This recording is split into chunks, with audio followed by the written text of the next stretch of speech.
सन्माननीय व्यासपीठ, इथे जमलेल्या माझ्या मित्रमैत्रिणी, वयाने ज्येष्ठ आणि कर्माने श्रेष्ठ अशा सर्वांना नमस्कार। आज आपण श्री छत्रपती शिवाजी महाराज यांची जयंती साजरी करीत आहोत आणि अशा या मंगलमय प्रसंगी आपल्या सर्वांना शिवजयंतीच्या शुभेच्छा। मी आपल्या समोर महाराजांविषयी काही विचार मांडणार आहे, ते आपण शांत चित्ताने ऐकावे अशी विनम्र विनंती करतो। इतिहासाच्या पायावर, रयतेच्या मनावर, मातीच्या कणावर आणि विश्वासाच्या प्रमाणावर राज्य करणारा राजा म्हणजे राजा छत्रपती, ज्याच्या विचारांनी अख्खा महाराष्ट्र घडला अशा श्री छत्रपती शिवाजी महाराजांना आणि त्यांच्या विचारांना मी वंदन करते। संपूर्ण महाराष्ट्राचे आदरस्थानच नाही तर भक्तिस्थान असलेले आपले शिवाजी महाराज, आपल्या सर्वांना शिवाजी महाराजांचा इतिहास तोंडपाठ आहे।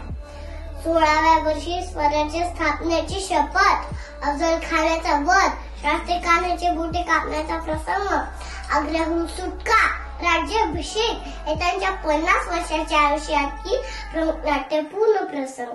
पण महाराजांचे मोठेपण या नाट्यमय प्रसंगापेक्षा उठून दिसते।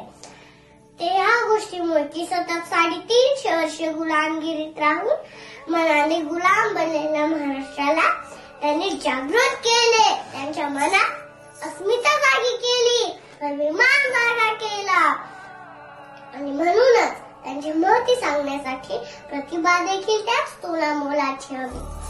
समर्थ रामदास स्वामींसारखी समर्थांनी महाराजांचे केले अत्यंत समर्पक वर्णन म्हणजे त्यांनी महाराजांना कवितेच्या रूपात लिहिलेली ही पत्र।